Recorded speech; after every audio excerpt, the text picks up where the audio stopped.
आप देख रहे हैं इंडिया टाउन न्यूज, भारत की बात। नमस्कार, मैं हूं आपके साथ संजना कुशवाहा। इस वक्त हमारे साथ एक ऐसे शख्सियत मौजूद हैं जो राजनांदगांव की बेटी हैं, लेकिन आज अमेरिका जैसे बड़े शहर में अपना नाम रोशन कर रही हैं। जहां इस वक्त हमारे साथ मौजूद है मेघना कोठारी जैन मैम। सबसे पहले मैम सबका स्वागत है इंडिया टाउन न्यूज में। सबसे पहले मुझे बताएंगे कि राजनांदगांव से अमेरिका तक का सफर कैसा रहा आपका?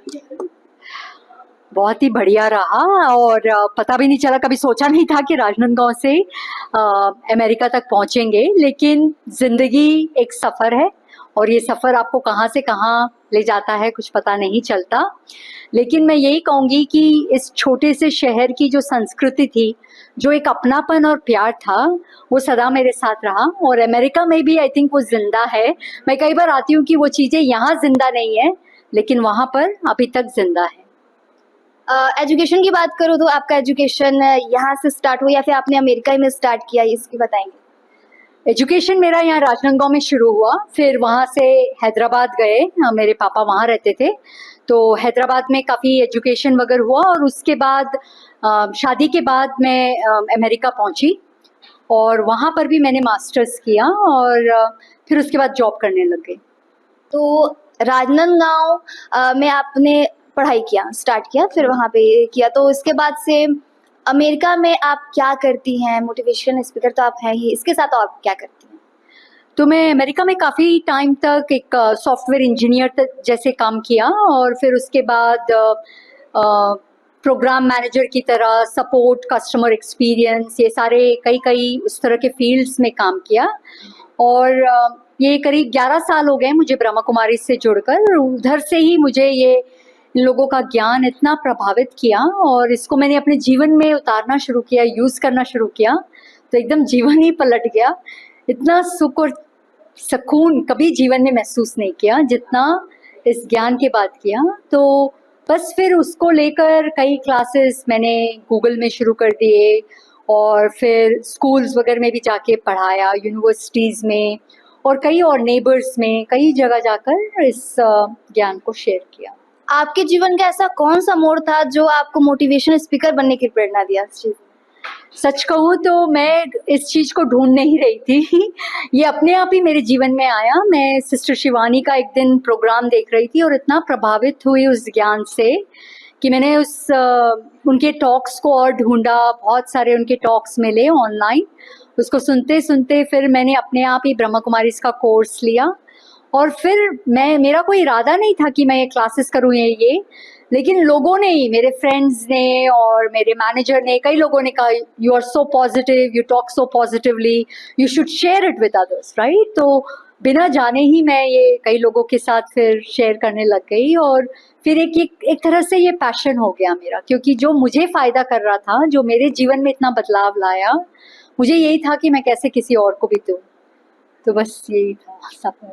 आज के जो युवा है वो जल्दी हार मान जाते हैं, ऐसा लगता है कि सफलता उनके चाहिए लेकिन बहुत जल्दी चाहिए और इसी के साथ वो हार बहुत जल्दी मान जाते हैं। तो ऐसे युवा के लिए क्या कहें? इसीलिए हमने ये सेशन में थोड़ा इमोशनल इंटेलिजेंस के बारे में बात किया कि उदासी है, डर है, जेलसी है, स्ट्रेस है या नाउमीदी है, ये सारी चीज़ें बहुत नेगेटिव है, राइट। ये हमारे जीवन में नहीं होनी चाहिए। तो कैसे हम निश्चय बनाए रखें अच्छाइयों में और कैसे हम थोड़ा सा स्वार्थ ना रख के थोड़ा सा निस्वार्थ भाव से दुनिया को कैसे दें। सारे टाइम हमारे जीवन में ये रहता है कि मैं कैसे आगे बढ़ूं, मुझे कैसे नौकरी मिले, मुझे ऐसे कैसे, बट ये सोचना चाहिए कि मैं नौकरी भी इसलिए ढूंढ रहा हूँ ताकि कुछ पैसे कमाऊं और इस दुनिया को दूं। इस तरह का जब हम अपने ऊपर संकल्प रखते हैं, नियत रखते हैं, तो वो डर नहीं रहता। ये डर आता ही है स्वार्थ से, मैं अपने जीवन को बढ़ाऊं, मैं अपना ये करूं, वो ये। तो थोड़ा सा आदमी को दूसरे के लिए भी सोचना चाहिए कि मुझे जन्म मिला है, प्रकृति से इतना कुछ मिला है, माँ बाप से मिला है, दोस्तों से मिला है, स्कूल से मिला है, कैसे मैं वापस दूं। जब ये संकल्प रखते हैं ना, तो नाउम्मीदी कभी नहीं आती, क्योंकि जिसको देने का संकल्प है उसके अपने आप झोली पड़ जाती है।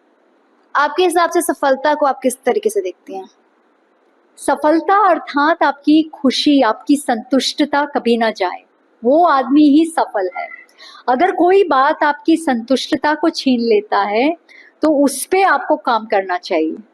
क्योंकि सारी सफलताएं दुनिया की, भले ही वो पढ़ाई की सफलता है, रिश्तों की सफलता है, और इस या नाम आन मान शान की सफलता है, ये सब सफलताएं परछाई की तरह आपके पीछा करती हैं जब आप संतुष्ट रहते हैं, जब आप दूसरों को संतुष्टता देते हैं, तो अपने आप ये सब सफलताएं आती हैं। तो मेरे हिसाब से सबसे बड़ी सफलता है अंदरूनी सफलता, विच इज, हाँ, तो वो अंदर की संतुष्टता कभी नहीं खत्म होनी चाहिए।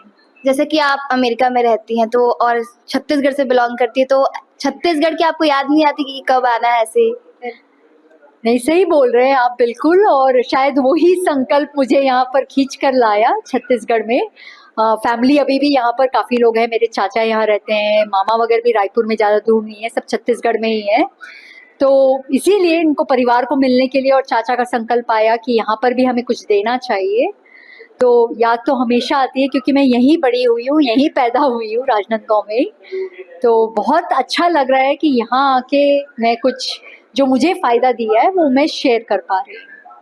आप इस एक उद्देश्य से आई युगांतर और एक मोटिवेशन स्पीकर के थ्रू में, तो फिर आप उसको किस नज़रिए से देख रही हैं?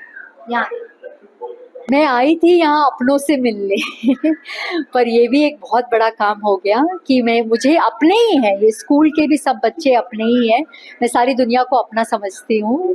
एक बड़ा परिवार है हम सब, तो इस परिवार में लेन देन हुआ है और कुछ नहीं।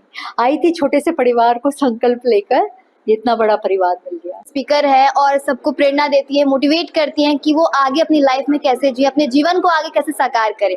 मैंने भी इनके सेशन को भी अटेंड किया और बहुत कुछ सीखा। यहाँ बच्चे भी थे, उन्होंने बहुत सीखा। तो इंडिया टाउन न्यूज़ के लिए संजना कुशवाहा की रिपोर्ट, राजनांदगांव। आप देख रहे हैं इंडिया टाउन न्यूज, भारत की बात।